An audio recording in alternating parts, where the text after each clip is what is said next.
اعوذ باللہ من الشیطان الرجیم بسم اللہ الرحمن الرحیم رب اشرح لی صدری ویسر لی امری واحلل عقدۃ من لسانی یفقہوا قولی۔ ریاض الصالحین دوسرا حصہ، علامات قیامت۔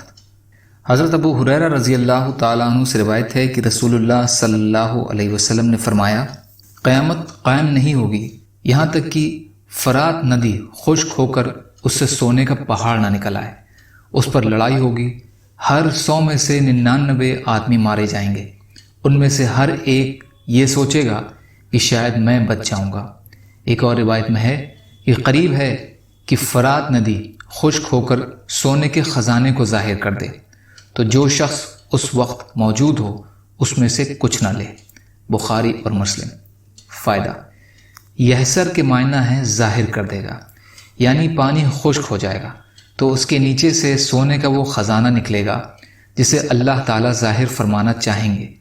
یہ بھی قیامت سے پہلے ضرور ہوگا، اور جب یہ واقعہ ظاہر ہوگا تو سلامتی میں وہی لوگ رہیں گے جو دنیاوی لالچ سے پاک ہوں گے اور اس میں سے کچھ لینے کی کوشش نہیں کریں گے۔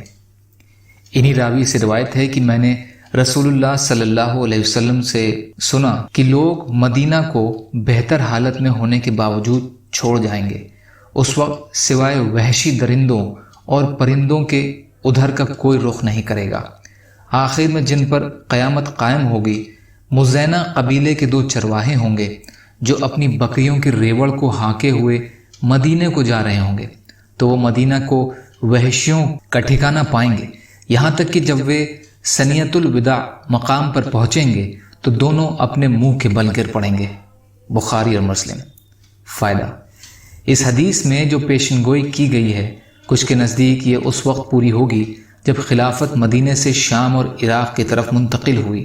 حالانکہ مدینہ اس وقت دین و دنیا دونوں لحاظ سے بہتر تھا، علماء کی بھی یہاں کثرت تھی اور خوشحالی بھی تھی، اور کچھ کے نزدیک یہ پیشن گوئی ابھی پوری نہیں ہوئی ہے، قیامت کے قریب ہی پوری ہوگی، کیونکہ اس میں جو صورتحال بیان کی گئی ہے وہ ابھی تک نہیں آئی۔ یہ دوسری بات ہی زیادہ صحیح معلوم ہوتی ہے۔ اللہ عالم۔